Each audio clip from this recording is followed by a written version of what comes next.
From communion with the dead to pumpkins and pranks, Halloween is a patchwork holiday stitched together with cultural, religious, and occult traditions that span centuries. It all began with the Celts, a people whose culture had spread across Europe more than 2,000 years ago. October 31st was the day they celebrated the end of the harvest season in a festival called Samhain. That night also marked the Celtic New Year and was considered a time between years, a magical time when the ghost of the dead walked the earth.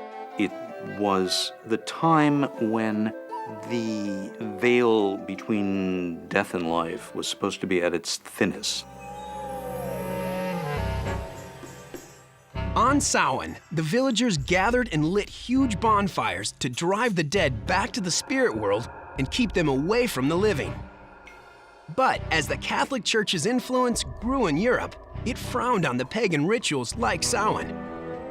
In the 7th century, the Vatican began to merge it with a church-sanctioned holiday. So November 1st was designated All Saints' Day to honor martyrs and the deceased faithful. Both of these holidays had to do with the afterlife and about survival after death.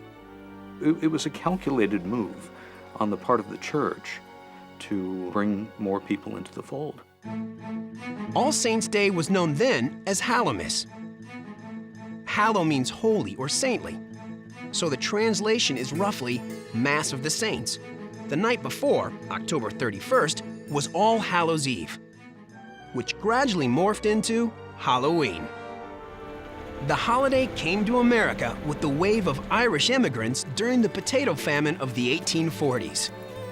They brought several of their holiday customs with them, including bobbing for apples and playing tricks on neighbors, like removing gates from the front of houses.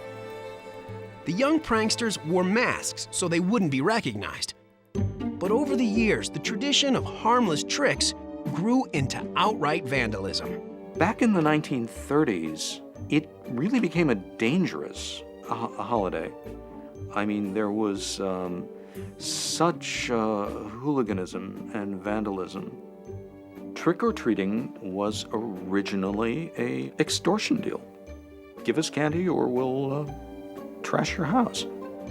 Storekeepers and neighbors began giving treats or bribes to stop the tricks, and children were encouraged to travel door to door for treats as an alternative to troublemaking.